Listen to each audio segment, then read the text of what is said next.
क्या last 45 days में political science में आपका कमबैक हो सकता है? जी हां, ये सीरियस क्वेश्चन है क्योंकि हम ऑलमोस्ट अपने एकेडमिक ईयर के एंड पर आ चुके हैं। आपके एग्जाम्स आपके सर पर मंडरा रहे हैं। पूरा साल बीत चुका है। आप अपने आप में बहुत सारे वादे आपने किए थे, अगर आपको ध्यान हो, कि मैं शुरुआत से पढ़ूंगा, मैं टॉप कर लूंगा।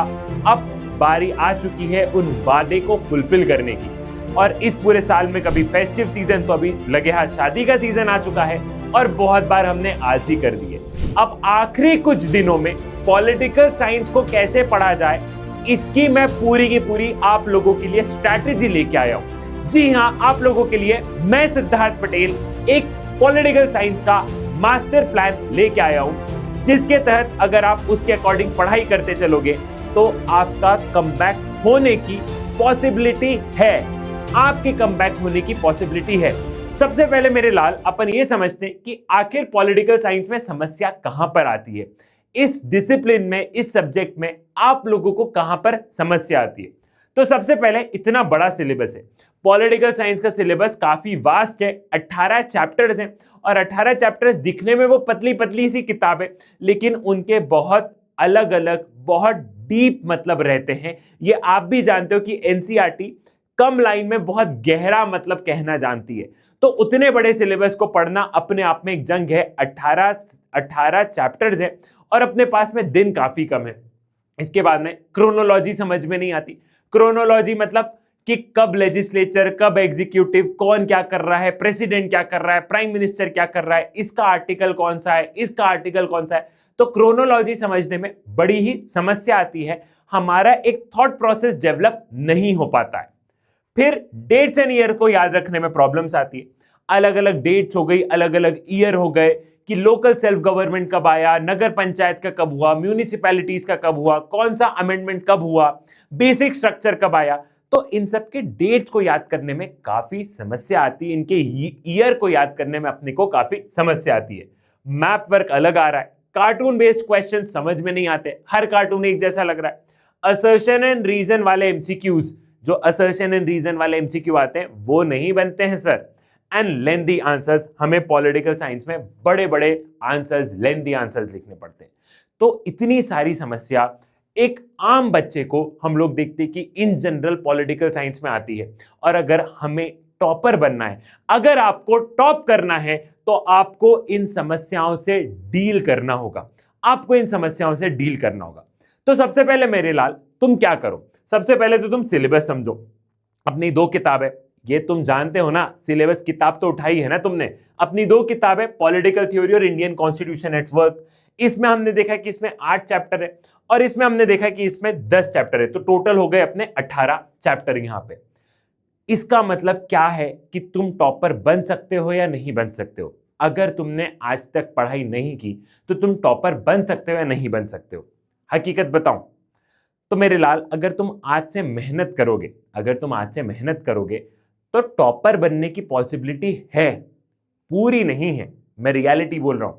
जो बच्चा पूरे साल से मेहनत कर रहा है, पूरे साल से लगातार बढ़ रहा है, तुम उसको बीट करना बहुत मुश्किल है। ये रियलिटी बोल रहा हूं।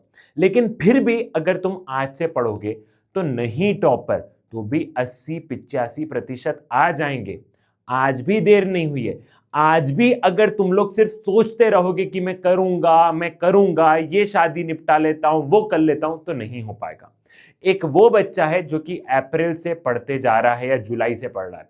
एक तुम हो जो कि अपन सेशन एंड में आ गए हैं। अब तुमको कॉम्पिटिटिव उससे करना है, तो जंग मुश्किल है। तुम्हें एक प्रॉपर स्ट्रैटेजी की जरूरत है कि आखिर पढ़े कैसे। तुम्हें पूरा एक मास्टर प्लान बनाने की जरूरत है कि आखिर पढ़े कैसे। तो टॉपर बन सकते हो या नहीं बन सकते हो, ये तुम्हारे ऊपर है। लेकिन अगर तुम आज से भी पढ़ोगे तो भी तुम्हारे 85-90 बन जाएंगे मेरे लाल। लेकिन शर्त यह है कि तुम्हें पढ़ना पड़ेगा, सिर्फ बातों से नहीं काम होगा। कहां से पढ़े? तो सबसे पहले कहां से पढ़ा जाए यूट्यूब से। यूट्यूब से क्या कर सकते हो भैया? यूट्यूब से देखा जाए तो यूट्यूब से तुम 1 शॉट वीडियोस देख सकते हो। मैंने सभी चैप्टर के पॉलिटिकल साइंस के 1 शॉट वीडियो यूट्यूब पर बना के रखे। रैपिड रिवीजन भी बना के रखा। उसके बाद में यूट्यूब चैनल कौन सा है अपना? तुम्हारा क्लास 11th ह्यूमैनिटीज का। इसके बाद में जिन बच्चों के पास प्रारंभ बैच का एक्सेस है, तुम बिल्कुल प्रारंभ बैच से पढ़ो। सारे लेक्चर्स की रिकॉर्डिंग है तुम्हारे पास में, उन लेक्चर्स की रिकॉर्डिंग को क्या करो, उन लेक्चर्स की रिकॉर्डिंग को बहुत ध्यान से देखो, शानदार तरीके से पढ़ो। तो जिसके पास प्रारंभ बैच का एक्सेस है वो प्रारंभ बैच से पढ़ लो। और इसके बाद में निर्भय बैच जो कि अभी अभी आया है, ये जो बैच है ये स्पेसिफिकली क्या है, ये स्पेसिफिकली 45 डेज का बैच होने वाला है। इसमें तुम्हें स्कूल ओरिएंटेड कि तुम्हारे स्कूल में कैसे सवाल पूछे जाएंगे, कैसे तुम्हें टॉप करना है, ये इस पूरे बैच में पढ़ाया जाएगा। मतलब मात्र 45 डेज में पूरा का पूरा सिलेबस कंप्लीट करवाया जाएगा। एक क्रैश कोर्स टाइप है जिसका कि सीधा सीधा मकसद ये कि जैसा बच्चे से सवाल पूछे जा रहे हैं आप बच्चों को वैसा ट्रेन करो। मैं बिल्कुल नहीं बोल रहा हूं कि तुमको निर्भय बैच लेना है, मैं बिल्कुल नहीं बोल रहा हूं। अगर तुम यहां से पढ़ सकते हो तो बिल्कुल यहां से पढ़ लो, यहां से पढ़ सकते हो तो तुम पढ़ लो। तुम्हारे पास में इस बैच का एक्सेस हो तो बिल्कुल तुम इस बैच से पढ़ लो। मैं बिल्कुल तुम्हारे ऊपर कोई कंपल्शन नहीं है मेरे लाल कि तुम्हें यहां से पढ़ना ही है। लेकिन अगर तुम्हें लगता है कि हाँ 45 डेज में और सब कुछ स्कूल ओरिएंटेड चीजें, स्कूल एग्जामिनेशन जो तुम्हारे स्कूल में एग्जामिनेशन में पूछा जा रहा है, एकदम उसी ओरिएंटेड चीजें करनी है, अच्छे मार्क्स लाने, और अगर तुम्हें लेने की इच्छा हो तो बिल्कुल ले लो। लेकिन चॉइस इज योर्स, तुम्हारे ऊपर मेरे लाल कोई भी कंपल्शन नहीं है यहाँ पे।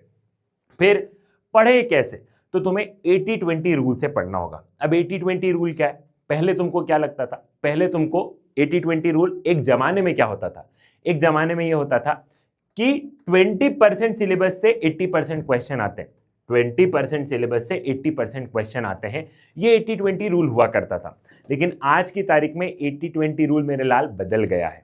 आज की तारीख में तुम्हारे स्कूल को भी पता है और सीबीएसई को भी पता है कि बच्चा वो 20% सिलेबस को ही पढ़ता है। आज की तारीख में 80% सिलेबस से सवाल पूछते हैं, कहीं से एमसीक्यू तो कहीं से 6 मार्क्स क्वेश्चन तो 4 मार्क्स क्वेश्चन 2 मार्क्स क्वेश्चन, तो 80% सिलेबस से क्वेश्चन पूछा जाता है। तो आज की तारीख में ये डिफ्रेंशिएट करना कि क्या पूछेंगे क्या नहीं पूछेंगे बहुत मुश्किल है, क्योंकि आपकी किताब के हर कोने से क्वेश्चन आज की तारीख में पूछे जा रहे हैं और ये रियलिटी है। तो 80-20 रूल ये है मेरे लाल कि 80 मिनट पढ़ो और 20 मिनट्स ब्रेक लो, 80 मिनट पढ़ो 20 मिनट्स ब्रेक लो। तुम 1 घंटा 10 मिनट 1 घंटा 20 मिनट तुम पढ़ सकते हो, 1 घंटा 20 मिनट पढ़ के तुम 20 मिनट का ब्रेक लो। इस 20 मिनट में तुमको फोन चलाना है, घूमना है, फिरना है, जो करना है वो करो। लेकिन इस 80 मिनट में तुम बहुत ध्यान से पढ़ोगे, फोन को साइड में रखोगे, ध्यान से पढ़ोगे, ना ही स्नैपचैट चलाओगे, ना ही तुम स्ट्रीक का ध्यान रखोगे, ना ही तुम इंस्टाग्राम की यहाँ पे कोई बातें करोगे, ठीक है। नहीं तो पढ़ने बैठो सोच रहे हो एक स्ट्रीक तो भेज दो, एक स्नैप बना के भेज दो, इतना सब अपने को इन 80 मिनट में नहीं करना। 80 मिनट पढ़ो, उस 20 मिनट में तुम अपनी स्ट्रीक मेंटेन कर लेना, अपना इंस्टाग्राम चला लेना, तुमको चैट जीपीटी तमाम तरीके की जो चीज करनी है वो करना, नोट्स बनाते चलना। ऑल्दो निर्भय बैच में तो आपको शॉर्ट नोट्स और 1 पेजर नोट्स मिलने ही वाले हैं, लेकिन फिर भी तुम लोग जो बच्चे निर्भय बैच में एनरोल नहीं, वो अपने नोट्स क्या करना, अपने नोट्स खुद बनाते हुए चलना मेरे लाल। इसके बाद में replace your time with Taarak Mehta Ka Ooltah चश्मा। अब ये क्या है, रिप्लेस योर तारक मेहता का उल्टा चश्मा, इसको बताता हूं। जैसे कि जब मैं बच्चा था ना तो मैं क्या करता था, 8:30 से 9 मैं क्या करता था, मैं तारक मेहता का उल्टा चश्मा देखता था। अब तुम तो जेन जी हो, तुम तो नेटफ्लिक्स के जमाने के हो, अमेजन प्राइम के जमाने के हो, तुमको क्या करना तारक मेहता के उल्टा चश्मा से। लेकिन इसका मतलब यह है कि मेरा एक नियम था कि 8:30 से 9 मैं तारक मेहता का उल्टा चश्मा देखूंगा। तो वैसे ही तुम्हारा रात में कहीं ना कहीं कोई नियम होगा बेटा, कि या तो मैं आधे घंटे फोन चलाऊंगा या आधे घंटे में दोस्तों के साथ घूमूंगा। उस आधे घंटे के समय को क्या करो, उस आधे घंटे के समय को काटो और उस आधे घंटे के समय में तुम रिवाइज करो, क्योंकि रिवाइज तुम्हें बार बार करना पड़ेगा, नहीं तो आगे पार्ट पीछे से पार्ट होगा। तो डेली रात में अगर तुम पर्टिकुलर चीज कर रहे हो डेली, तो उस टाइम को काट के 1-2 महीने की बात है, अगर तुमने 1-2 महीने वो आधा घंटा रात में रिवाइज कर लिया ना मेरे लाल, तो तुम्हें 2 महीने बाद रिजल्ट दिखेगा। तुमको लगता है 11th ही तो है, तुमको बार बार लगता है कि 11th ही तो है सर, देख लेंगे हो जाएगा, कहाँ बोर्ड है। लेकिन ट्रस्ट मी, 11th बेस है क्लास 12th का, 11th बेस है सीयूईटी का। तुम्हें मजाक लग रहा है, 11th वाकई में बेस है। जो बच्चे क्लैट फ्लैट की भी तैयारी कर रहे हो, तुम्हारे लिए 11th एक तरीके से बेस वाला का क्या काम करेगा, एक बेस का काम करेगा मेरे लाल। तो 11th को हल्के में नहीं लेना है। मेंटेन कंसिस्टेंसी, एक दिन से कुछ नहीं होगा, लेकिन एक एक दिन से बहुत कुछ होगा। तुम्हें कंसिस्टेंसी बना के रखनी है मेरे लाल। क्योंकि तुम्हें डेली पढ़ना होगा और डेली तुम्हें सभी सब्जेक्ट्स को लेकर पढ़ना होगा। एक दिन से कुछ नहीं होगा। अगर तुम आज से भी शुरुआत करते हो और डेली थोड़ा थोड़ा थोड़ा थोड़ा पढ़ते चले जाओगे ना मेरे लाल, तो जरूर बहुत कुछ होगा। कंसिस्टेंसी बना के रखना। 2 महीने की बात है, 2 महीने अगर तुमने शानदार तरीके से पढ़ लिया ना तो तुम्हारा काम हो जाएगा। So this was all about my political science strategy for you all. Please follow करना। मुझे पूरा भरोसा है कि मेरे लाल एग्जामिनेशन में टॉप करेंगे। तुम स्कूल में अपने टॉप करने वाले हो। भूलना मत, क्लास 12 का बेस है, हल्के में मत लेना। So signing off with this, tata, bye bye, see you.